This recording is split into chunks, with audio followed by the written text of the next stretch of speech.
Good day, Trevor. How's it, Joe? How you doing, Trev? No, good, and you? Very good, thank you. Nice to. Um, I've just called in Trevor today to we're going to talk about a couple of topics that have been close to our hearts. Um, Trevor is an ex-rugby player and a very good friend of mine, and now is a counseling psychologist. And we basically come together to shed some light on a couple of topics, and also things that have been coming up within the media. And I think that it's an absolutely crucial time for us as a humanity, and where we are at this point on Earth in the lockdown, as well as in self-isolation. I think it's a perfect opportunity for me and Trev to really shed some light on these things. And I wanted to bring Trevor in because he is a counseling psychologist and someone who is practicing psychology.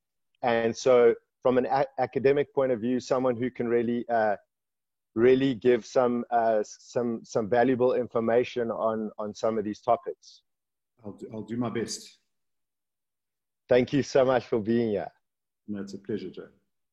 So just to start, there's been a couple of things within the media, and I don't know if you saw that, Trevor, recently on the internet, but there've been some things circulating around recreational drugs, around player welfare, mental health, general mental health. So I saw, Jojo, I saw that article that was written about you the other day that said, you said you had some strange view on recreational drugs, but I saw the headline and I thought, wow, that was a bit sensationalist. And then on further reading, I saw that, that what actually was written wasn't really allied to actually what the headline was saying. So I mean, when you saw that, what did you experience? Like, how did you experience seeing that for the first time, Joe? Well, it's exactly what you say, Trev. I think that within journalism these days, people have really gone the easy route, and they're not sticking to a line of integrity. And that's what I feel around the things that have been circulating. These topics that I brought up, actually a journalist asked me 2 years ago. And what's been happening in the media is that these journalists have been copy and pasting and then sharing that in their articles. And this has been creating a lot of sensationalism. What the problem for me is that they never asked me for a comment. And I kind of perceive these people, and it's not all journalists, but it's a big majority, as almost like media trolls. They're looking for sensationalism. They're looking to create some kind of story off the back of me, who I don't really appreciate in a way, because it's not authentic and it's not true. And so that's why I wanted to chat to you, Trevor, to set the precedents and to really get the truth out about these things as to how I feel about it, and then also bounce those back to you, because you've also played professional rugby and you've come through a lot in your life to be where you are right now as a counseling psychologist. So, Joe, I mean, I can imagine that you'd feel pretty angry about that as well, and I mean, it would obviously be up to you if you wanted to take it further with yeah, of course. I mean, it was, but it does put you in a little bit of a situation. But I mean, talk to me a little bit about. We chatted a little bit about it the other day in that snippet that we did, which we're doing at the moment. But I mean, tell me about your views. Just a summary, really, of what your views are on punishments around performance enhancing substances or recreational substances.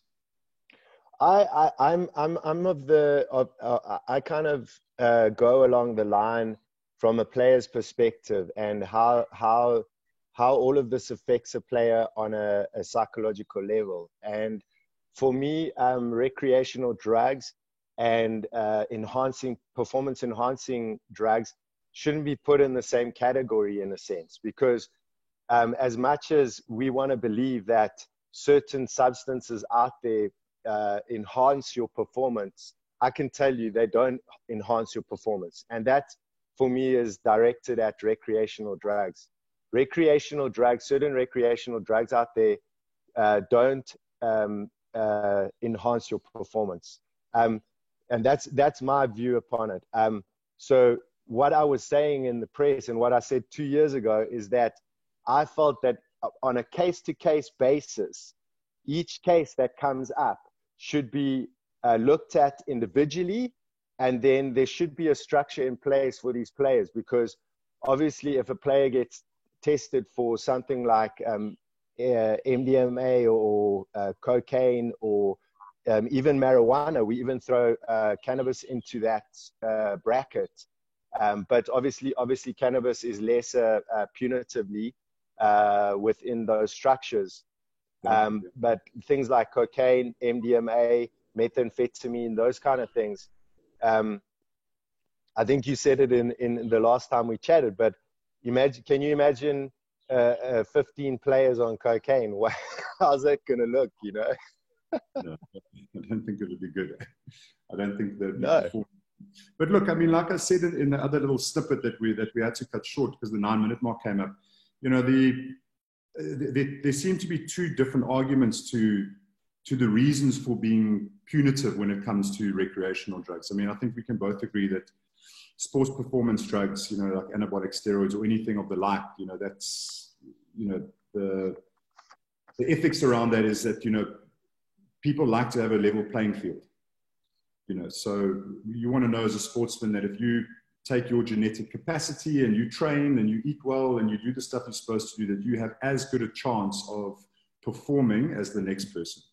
So, and if somebody starts taking performance enhancing drugs, you know, that throws that idea out the window. And it's basically cheating, and those things I think there should be dire consequences for that type of behavior. You know, 2-year bans, lifelong bans, whatever. But in my opinion, you know, where things get a little bit hazy is in this recreational drug kind of sphere, because these things aren't that performance enhancing. I mean, you know, if you go and have a joint or something and, you know, you run into the sports field, I don't see how that would enhance your performance. So on the one side, you've got the performance enhancing argument, and that is very debatable. But on the other side, there's more of an ethical, I mean, the performance enhancing argument is also an ethical argument.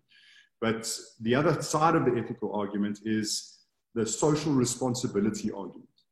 So now, professional sports, especially sports generally, and professional sports specifically, is seen as something that should be kept pure.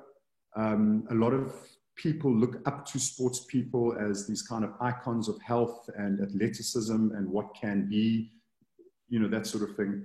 You know, a lot of kids watch it, they model themselves on sports people and all of these things. So the argument is that professional sports people are put in a position of power to a certain extent, and they should have the social responsibility to stay clean and to be a pillar of morality. Okay. So I personally can understand that, and I think that, you know, it's not a bad way of looking at sports and professional sport. But the problem comes in is that professional sports people are human beings, and from a psychological perspective, they are young human beings. A psychodevelopmental perspective, they're young human beings. You know, you start your professional careers these days in rugby between kind of 19 and 21 or so. So the argument is, my argument would be, if it's a social responsibility issue, that should be made more clear, okay? And second of all, if the IOC or WADA want players to be socially responsible and to be moral in the way that society thinks morality should be, then there should be things in place to assist these players to be that. And perhaps punishing them by sanctioning them with, stopping them from playing their sports, or, these things getting out into the papers, or, this kind of name and shaming type of way of punishing. Maybe there are some better ways that these sports groups could be handling these sorts of things. I mean, you and I both know that very often, and that's not to say that these type of things is par for the course. I mean, I don't think I don't think it's the majority of sports people who are taking recreational drugs. I think a lot of people drink, and a lot of people are taking prescription medication, and that's another side of this argument. But I don't think it's the majority of people who are taking recreational drugs. So those people who are, often there's other stuff behind that. There's a lot of other stuff behind that, and that's maybe the things that these unions and the powers that be within these professional sporting bodies need to start looking at a little bit more in depth. I don't know what you think about that. Yeah, no, I would say I would have to agree with you. I just want to also make it clear, I never once said that I condone players taking recreational drugs. I didn't condone that. What I was saying is that the way that these players are being dealt with should be looked at in a different light. And what that means is that instead of coming from a business perspective and being like, oh, this guy did this, now he's bust for 2 years. Let's look at it from a humane point of view, like from a compassionate point of view, like help these players. And I think that ties into what you're saying, is that if we go deeper into this and we actually investigate as to where this player is, that's why I said case to case, because these players, you can go further into that and you can investigate. And as you would know, there's so many players out there that they've got this kind of persona that they have to live up to on a day-to-day basis. And that is one of exactly what you said, of high morality, of being someone that people look up to on a constant basis, daily basis. And that's even the pressures. Yes. Is that something that when, you were playing, I mean, we don't have to get too personal if you don't want to, but I mean, is that something that when you were playing, you felt, you experienced that there was this kind of pressure on you to be this pillar of morality and this person that people could look up to, type of thing? Well, yeah, I think I think if we go deeper into my own personal story, I've identified reasons as to why I may have gravitated towards things like alcohol and pharmaceutical drugs and things like that. I would say that on a psychological level there were aspects, just like there are in most people's lives, where we've had some kind of trauma when we were younger, and that trauma has kind of, without us consciously knowing, has been within our subconscious and never really been brought to light.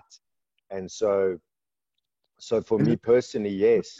And the alcohol and the prescription medication, it's also an interesting one, because those are kind of condoned. It's like, it's really, I mean, there's, I was working with a professional team last year, and I must say it's a lot less, I found the guys a lot less inclined towards it than our generation was, when we were playing in the 2000s. But still, the drinking culture remains. It's a massive drinking culture, and these guys are, you're putting their bodies through the ringer, eating well, trying to become these, athletic machines. And the coaches are saying, get sleep, and you've got to, recover, and you've got to do these recovery protocols and all of this stuff. And then suddenly there's this kind of bosperat, and like you flip, you know, the guys just get stuck into the booze, and it's, you know, and on top of that, the, you know, the sleeping pills and the painkillers and all of these things.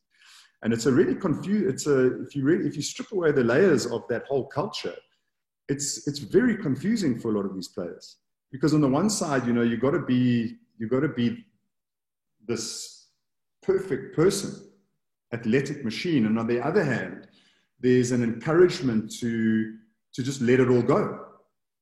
And it's it must be really, I mean, well, it is confusing. I mean, I've kind of lived it myself to a certain extent. Is that really what, you know, what you experience as well to a certain extent?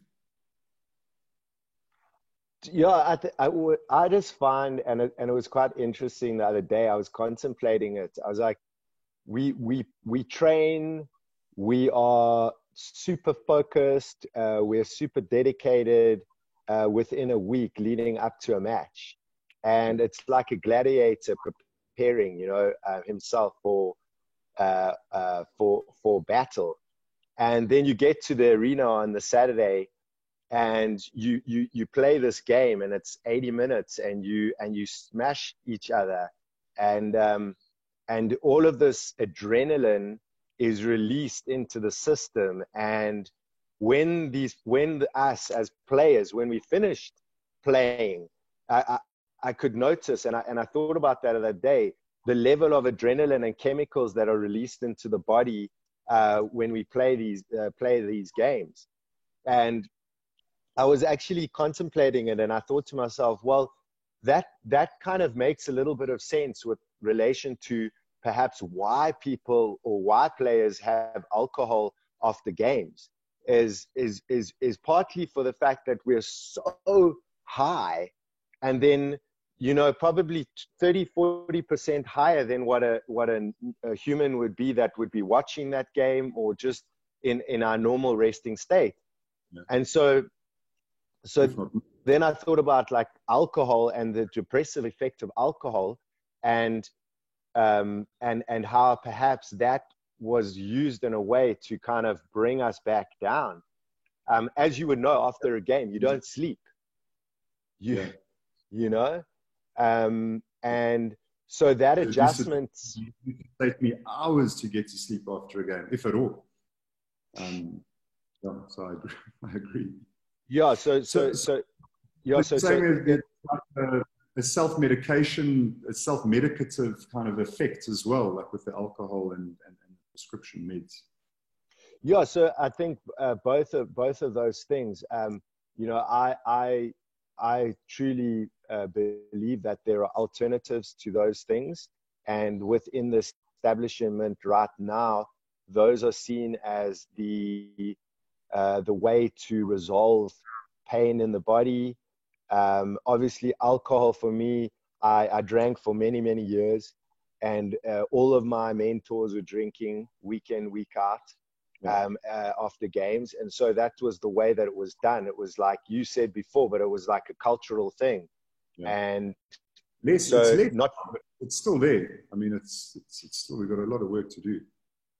Yeah. And of course, like, there's no judgment in what we're talking about because we've been through it. So, but the thing, you know, you had guys like Jerry Collins, for instance, rest in peace. What a beautiful brother. Like he would, that was his philosophy. You know, he was one of the best players in the world, but that was his philosophy. He would play hard, drink hard. That was him. That was Jerry Collins. And not one of those coaches would have disagreed and said, hey, you can't do that on a weekend, because every Monday he was there training, the first one there, putting in the effort, putting in the hours of gym. And when he got to the game, he put it out and he smashed guys, and he was on top form. So, you know, there's always exceptions to that. But just in my own personal experience with the alcohol, I can honestly say that I reached a point where alcohol wasn't serving me in rugby anymore. And so I reached a point where I actually made the decision to stop drinking.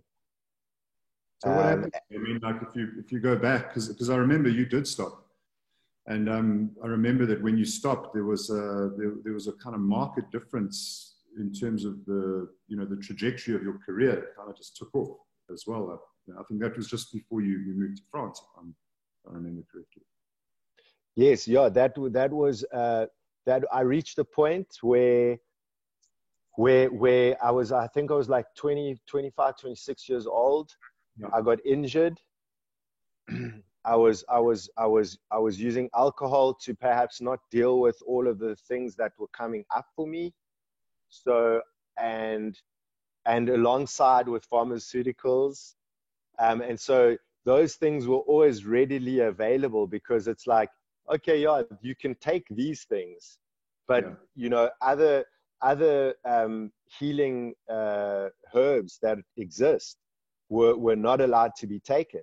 And things like cannabis, for instance, I don't know what your view is on that, but for me, I've had a relationship with cannabis, and I can honestly say that CBD is one of the most healing agents, as well as the wholeness of a plant. And so what I think with pharmaceuticals is, and maybe you can shed some light on this, but with pharmaceuticals, it may be used as one molecule, yet in a plant, when you use vaporize or you use one of these methods to ingest cannabis, you are getting a full spectrum of a whole bunch of different molecules within. And so for me, the Xanaxes and the Tramadols and those things, they may be giving you immediate relief but the side effects of those things are horrific in a way. Tramadol, just remind me that those are the benzos. It's the benzodiazepines. So Tramadol, it's actually interesting because I've been watching this emission on Netflix, and it's all about this drug scandal around different opiates and Oxycontin and these things. And Tramadol I think it's a derivative of Oxycontin, or it's got an opiate in it. I mean, these things are, I've taken Oxycontin before after my last ankle operation I had 2 years ago. And I mean, that stuff is like, cool. I think I took it for about 4 days, and literally, I came off it, and actually, I think I started having withdrawals. I had a headache. I was feeling nauseous. It was strange. Could have just been a bug, but didn't feel good when I came off it.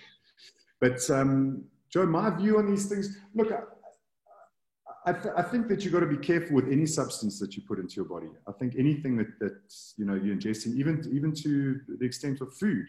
There are loads of studies at the moment that are correlating, bad diet or certain types of diets with depression and anxiety and these sorts of things. And I've even tried a couple of different diets, and I do feel markedly different, like on if I'm eating more vegetarian, or if I'm eating more meat, or if I'm eating anything like that. So I think with anything you put in your body, you've got to be careful. There are a lot of studies at the moment out there that are promoting, not promoting, I suppose. Their results are showing that cannabis has got a lot of medicinal use. There are a lot of studies at the moment, even with psychedelics, with ketamine, with a whole lot of things of these substances that they're looking at using to treat severe treatment-resistant depression. I mean, in the practice that I work in here in Kenilworth, one of the psychiatrists and psychologists are using ketamine at the moment to treat severely depressed people who have a treatment resistance. And what I mean by treatment resistance is, when you've tried psychotherapy, you've tried SSRIs, you've tried NRIs, I think they're called, you've tried all different types of drugs, you've tried meditation, you've tried everything, and you're still depressed, and you eliminated everything else. And then these types of drugs can be used. I'm not too sure. I'm not that clued up. I'd have to read up a little bit about it in terms of the effects of anti-inflammatory effects of cannabis. But I do know that it's something that people are looking at, and it could be an alternative.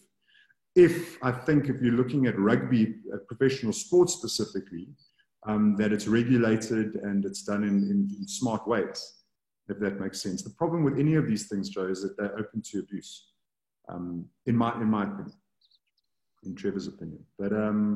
But yeah, look, I think if these things were available, to try, I mean, maybe they would be better. I'm not too sure. You certainly advocate for it. You think that? Yeah. So from my perspective, I definitely think that, pharmaceutical drugs, the hold that it has, is, it's just as detrimental as, for me, as recreational drugs. And so I feel that alcohol goes into that category too, because the way that those substances work on the body, as a professional sportsman, I can almost guarantee you that the studies that have been done, if you work out, or you have a look at that data and identify that something like herbal medicines like cannabis, obviously we could go into like the psychology or the psychology around that too, that case by case too, because certain people have predispositions and things like that. But you're looking at the schizophrenias and the psychoses and stuff if not regulated properly. Exactly. But now I'm talking just for someone who's been tested, that is seen as someone that possibly could take one of these substances. I feel so much more healing within those plants, as opposed to something like alcohol or pharmaceutical drugs. And believe me, I know. So you're talking about, you're putting alcohol in that same category. So if I'm hearing you right, what you're saying is that what I'm hearing is that you would use the alcohol, from what you said earlier, you would use the alcohol to come down after games. And it'd be like a self-medicating experience that you'd have. You'd be getting a bit of adrenaline out, you'd calm down. It would just chill you out a bit. Yeah. Yeah, no, for sure. That I think also just partly being in the culture of rugby, and like what you said, doctors, what are they going to say? No, they're going to say, hey, we can't give you the script of tramadol or sleeping pills. You know what I mean? Like, and the sleeping pills is a massive problem at the moment. It's huge. And one of the things that I noticed as well was recently, is that going out after games and everything as well, that the coaches and administrators of these clubs, they're really trying to stop guys. I wouldn't say they're trying to stop them. They're discouraging them to go out. Okay, because also guys can get themselves into trouble, and things out there in the world at the moment are quite tense in terms of social issues that can come up. When people are drunk and whatnot. And there've been some instances of things getting out of hand. So a lot of these clubs are trying to keep their players protected. So they're saying, don't go out. Stay in the hotel, stay, at home. We'll have a braai or something, but guys, don't go out. And to tie it back into what you're saying, what you mentioned earlier, which I completely agree with, is that when you play a game, you play at 3 o'clock in the afternoon, you finish at 5 o'clock, or you play at 5, you finish at 7, and you are on such a flipping high. I mean, your adrenaline is pumping through your veins. You've won, which makes it even more. There's this kind of euphoria that comes with, the adrenaline, and you've got to move and you've got to do something. And your coaches and administrators are telling you that you're not allowed to go out, or they are discouraging you from going out. So what do? You go to the doc and you ask for about 20 sleeping tablets, I'm sure. We didn't really have that problem that much when we were playing. We just went out. But yeah, I think it's a real problem. And sleeping pools, I know at least in South African rugby at the moment, I've heard is a very, it's an issue. It's an issue. These guys, you know, they become dependent on these things, and it's not good. Joe, tell me a little bit. I don't want to go too far off the, you know, where we were headed before. Can I just mention? I just would like to mention one more thing on that. Also, the effect of mixing all of those things together, you know, as a kind of a deadly cocktail, you know, and that's why I feel like this has been introduced, because it's about shedding some truth on these things, because I know I've gone through it. I know from an experiential point of view, when you're mixing sleeping pills, tramadol for pain, and alcohol, those are a deadly combination, and it can be extremely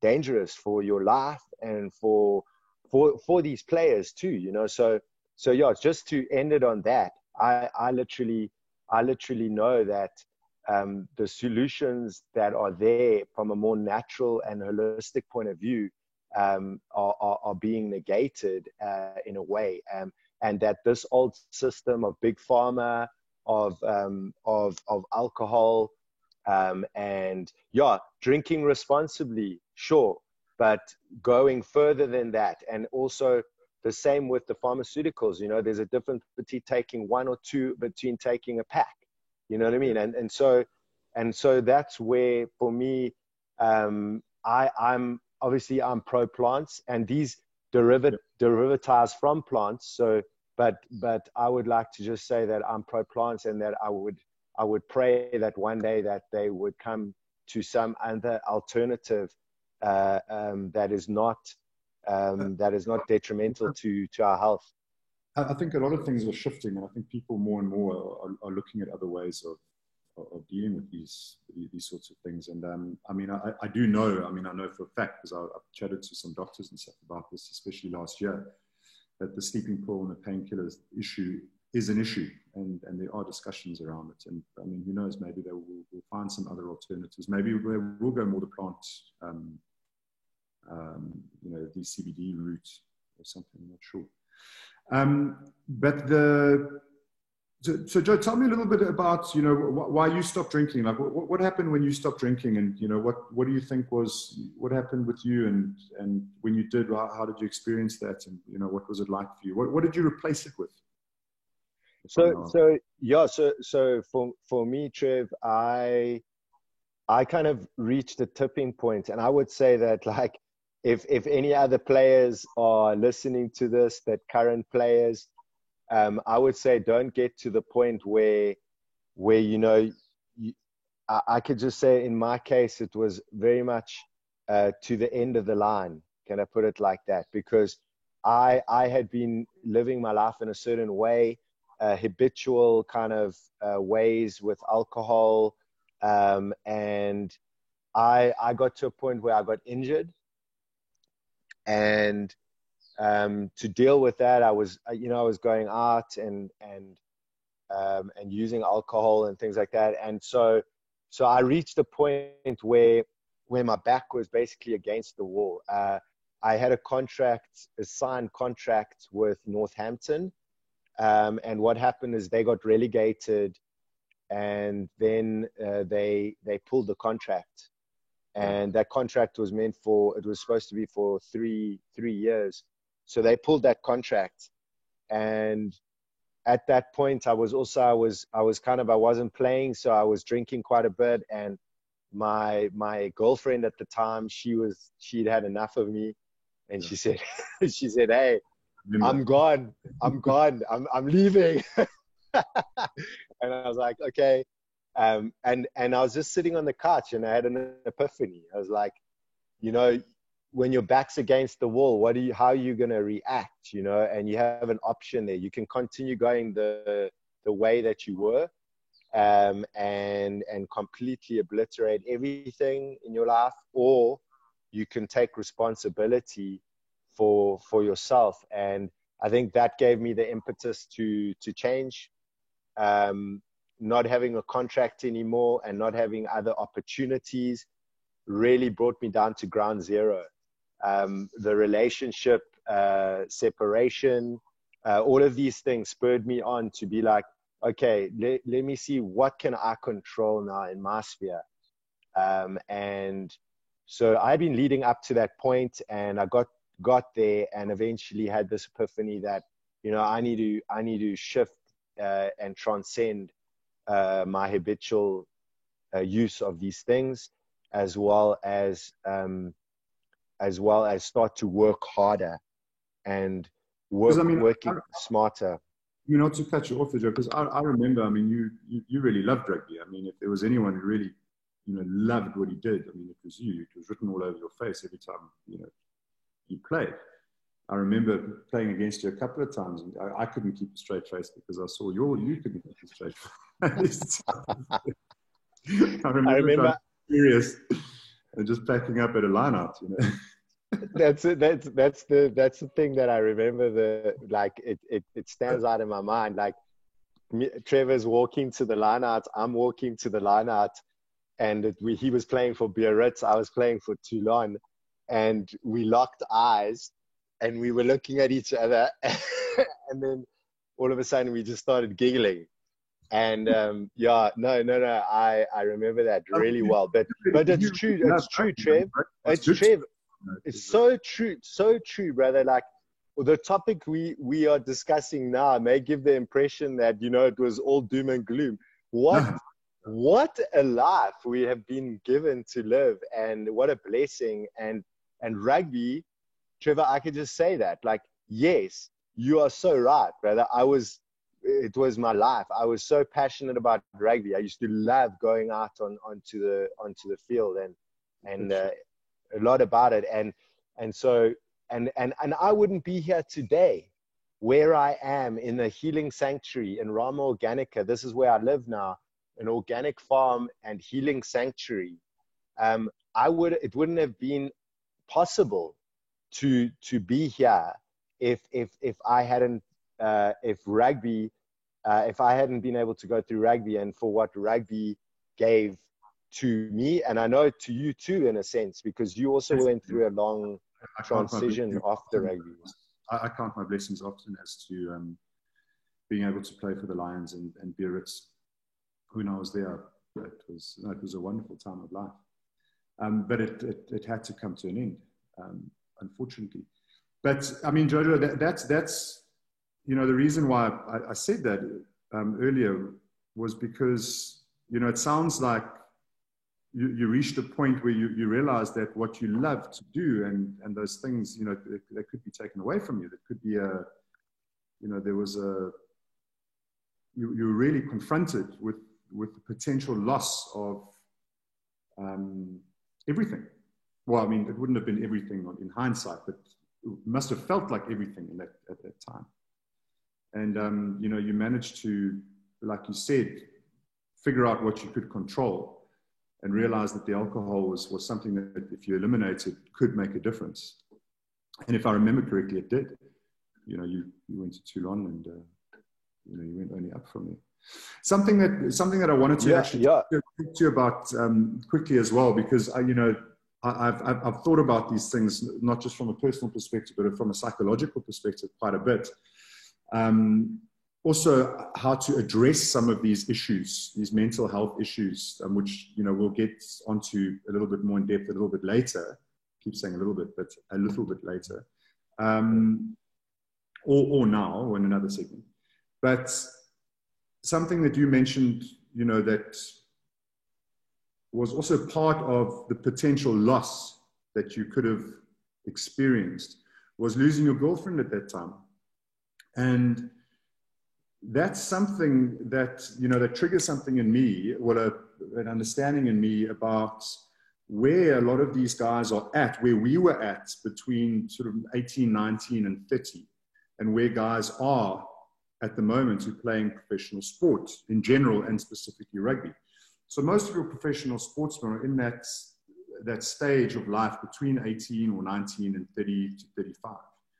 And psychologically, it's very interesting because that is the time of life where you are supposed to be, or not supposed to, you generally speaking, are looking for intimacy, the formation of relationships and intimate relationships. Now, intimate relationships don't just have to be sexual relationships. I mean, that's part of it. But intimacy with friends, intimacy with girlfriends and boyfriends and these types of things. That's one of the main focuses of that stage. So there are many stages that we go through as human beings. I mean, we know now from a psychodevelopmental perspective that these stages exist. I mean, it's not even debated anymore. We go at certain stages of our lives. We develop certain faculties. We develop certain skills and ways of thinking, ways of feeling emotionally, physically, cognitively, the way we think, how we perceive and how we think. And we go through these stages. And very often, well, 95% of the time, you can't skip these stages. And if you do, it can create problems. So for example, what's an easier example? You wouldn't be able to teach that. There's a reason why children go to school between 6 and 7, because between 6 and 7, that's when the neocortex is forming enough, it's developed enough for them to be able to understand and learn logic and reason, okay, in a concrete way. It's called concrete operations by Piaget. And you can't teach a child of that age how to learn abstract concepts. It's impossible. You may have one or two outside people that lie outside of that curve. But for the most part, you can't teach differential calculus, which requires a lot of abstract reasoning skills, to a 6-year-old. It's just impossible, okay? Because they're not formed yet. They don't have the level of consciousness available to them to be able to understand a certain thing. So they have to learn logic before they can learn abstract reasoning. Okay, so that's just an example of something. And these stages go from birth all the way through. And one of the psychosocial stages of human development is between around 20 and 30. And the psychosocial stages look at what people in their own psyche have to experience, process, and learn in order to get to the next stage. Okay, so in adolescence, the whole idea around development in adolescence is becoming a unified identity. So you'll see adolescents, teenagers, and they're trying this, they're trying that, they're doing a whole lot of things, and they've got abstract reasoning now, and they're talking about love and hate and justice and all of these abstract nouns and whatnot, and they're trying to find out who they are as a whole person with all these new powers that they have, type of thing. Once they've kind of formed who they are by the end of adolescence, the next stage is looking at intimate relationships. And this is the stage that I'm seeing now with professional sports people, with rugby players specifically. And what happens is, in my opinion, this is my opinion or my interpretation of what the stage theory says, is that these players are almost forced into a situation where they are not exposed to relationships outside of the rugby fraternity. They're placed on a pedestal. They're expected to be these perfect human beings. Okay, they have to be strong. They can't show emotions too much. They can't be themselves. They have to sacrifice themselves for their unions, for their clubs, for rugby in general.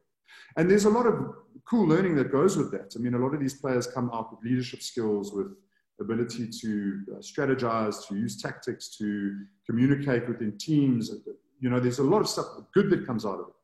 But one of the issues I think that you're touching on, which I'll explain now as well, is that a lot of these players, because of this narrow field of experience within the professional rugby sphere, don't learn how to become intimate in relationships. And it's interesting that one of the reasons why that almost, like you said, saved you in that time, one of the reasons why you figured you needed to make a change to save yourself really, was your relationship with your ex-girlfriend. The thought of losing that, which was giving you stability, was terrifying, I'm sure, at that stage, which pushed you into, well, I'm going to make some changes. Okay. And I think that this is something that is grossly neglected in professional sports in general, is the acknowledgement that these guys are in this stage of development, and perhaps putting as much social responsibility onto them as kids perhaps also needs to be looked at. Teaching them. And I'm not saying that coaches and administrators should do this. I mean, this would be part of my theory around how to intervene with these players from a relationship perspective, and their ways of doing it psychologically, which we don't have to get into now. But I just thought it's interesting that, you said that the relationship issue was something that also, pushed you into wanting to make some changes. Did you understand any of that? Or did I just ramble? No, of course. Yeah, no. No. What? Of course. No, brother. It's so invaluable what you share, and I think that I know you as a friend, as a very good friend. We've known each other for 20 years, and just to hear you talk upon these topics, and I really feel that the wisdom that you bring to this, the intellectuality as well as the studies. I think I wanted to just mention that too, is that Trevor was a rugby player, just like myself, and the transition that he made was remarkable. To become a counseling psychologist is like 7 or 8 years of studying before you can even practice. So 7 years. So so you're coming from a very 7 years with an 8th year, hey? Yeah, 7 years with an internship, yeah. 7 years with internship, perfect, thank you. So for me, what you touched on now, Trevor, is totally true. I feel also that, I'm not sure how much of the budget goes towards player welfare, in the sense of, Really? how teams are structured, and how these players can be held, and guided and helped. And as you said, when one of those intimate relationships are seemingly falling apart, at that moment, that's a crucial time where we're talking to someone outside of your circle that can be, someone who you can relate with, that can give you, a psychologist, or even just being encouraged to form relationships outside of rugby. And a lot of the guys do. Look, I mean, it's not like you said, it's not all doom and gloom. But to get to your point about, the budget for psychology or mental health and whatnot. So, I mean, there's a huge drive towards mental health at the moment in sport, and in rugby specifically in South Africa, which, I'm very happy about, because obviously it's my field, so I'm biased. But I think it's been needed. I think a lot of guys out there, I would say the reason why I think it's a good thing is because I've always thought it's a pity that so many players who are brilliant at what they do, and they're brilliant human beings, and they're talented, and they are charismatic, and they're just really cool people, are not supported enough for when they come out of their rugby careers, that they can go further and contribute to life in general. Because this is what we need these days. The world is in a very, very, very precarious place generally at the moment. I mean, we're going through a psychological, social experiment second to none at the moment. I mean, we don't know what the hell is going on actually with this whole COVID thing. And, there's information overload. There are theories after theories, the conspiracy theories, the relatively logical theories, all of these things. But there are people out there who need models good models, people who can go out there and say, you know what, if you do A and B, you will get C. And there's safety in that. And there are people to look up to. And I feel that a lot of these sports people who are revered when they are playing sport, you know, they come out of their careers and they're just left to their own devices, and all of that stuff just sort of crashes at the same time. Where if they could have been supported, and again, I'm not saying all of them, you know, there's some people who, you know, that's just their life trajectory and whatnot. But I feel that there can be some people who could be used, who could be very influential in positive ways after rugby, after sport, if supported a bit more, if that makes sense. And one of the issues is, okay, so there's a lot of this drive towards mental health. But the thing is, in sports, a lot of the administrators and whatnot, they talk about mental health, but they don't really. There's no budget for it. It's the last thing on the budget sheet. And coupled to that is, again, and this is my opinion, this is Trevor's opinion, that a lot of the psychology that is happening in sports at the moment, and especially team sports, is around performance psychology, which is very, very different to mental health. Very different to mental health. And I personally, I would take a more bottom-up approach where I think the mental health, at least in a team environment, because individual sports may be a little bit different because you can spend time with these players as a psychotherapist. But in a team environment, that mental health should come first and the performance stuff would take care of itself. There's enough information out there. I mean, you can go on at the moment, you know, during the information age, and you're a kicker and you want to learn how to quieten your mind before a kick. You can go and you just type it into YouTube. There'll be 100, I presume, I could be wrong. I'm presuming there'd be 100 videos or articles on how to use cognitive restructuring techniques, how to quieten the mind, or rituals that you can do, or a plethora of other techniques that you could implement to do that. So the information side of things as a psychologist in sports, I think it's almost done and dusted, you know. I think a psychologist or psychotherapist being a gatekeeper for knowledge might still be relevant, but it's still pointing in a direction. It's like, you know, someone comes to me and says, Trev, you know, how do I click into that no mind state?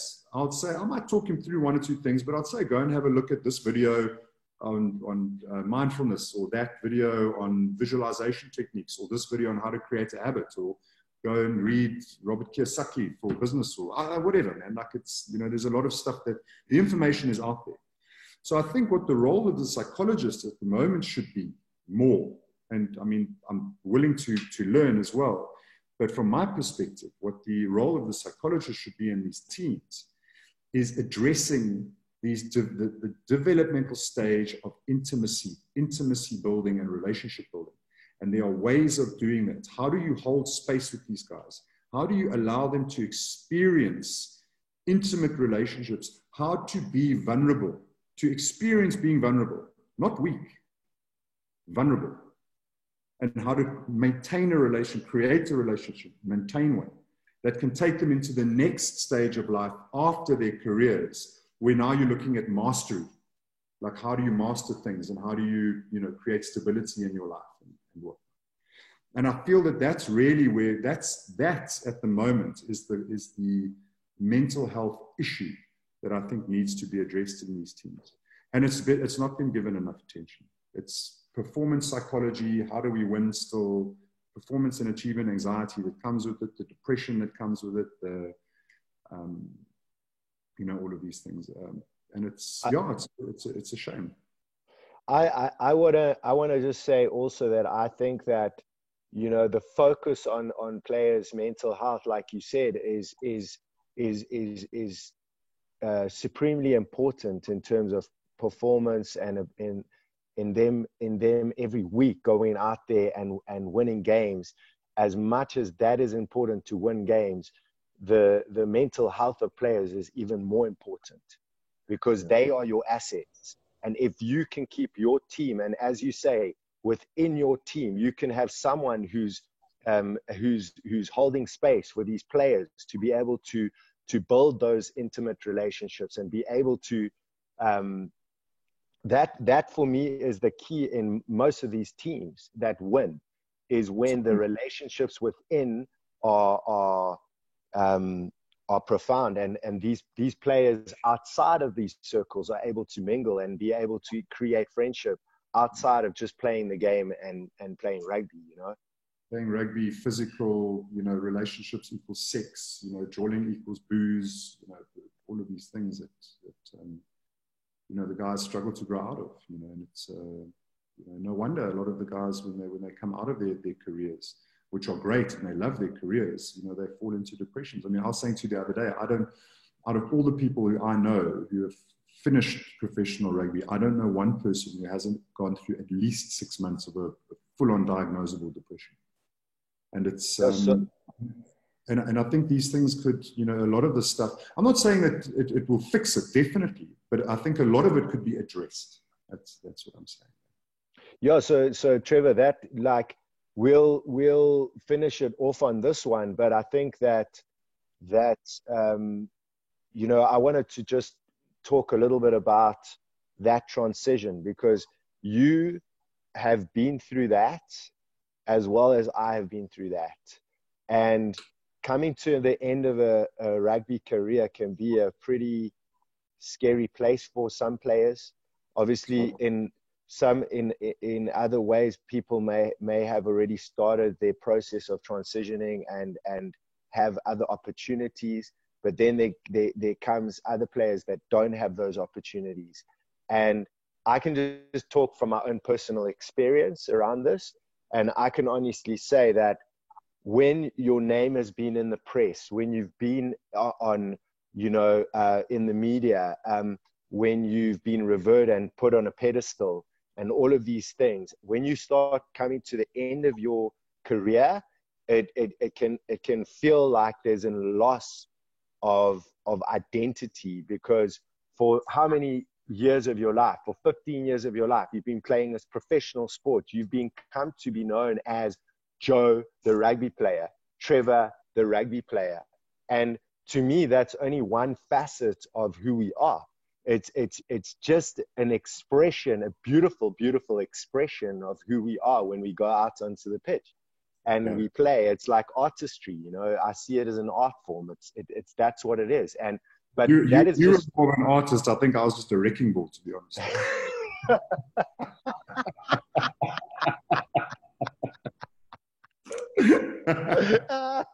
There was much artistry going on from yeah, okay, well, that's true. That's very true. But John, so I wanted to just get your view on that as well. What for you? Because why don't we do that? Why don't we do that for? Well, I mean, what's the time there on the recording?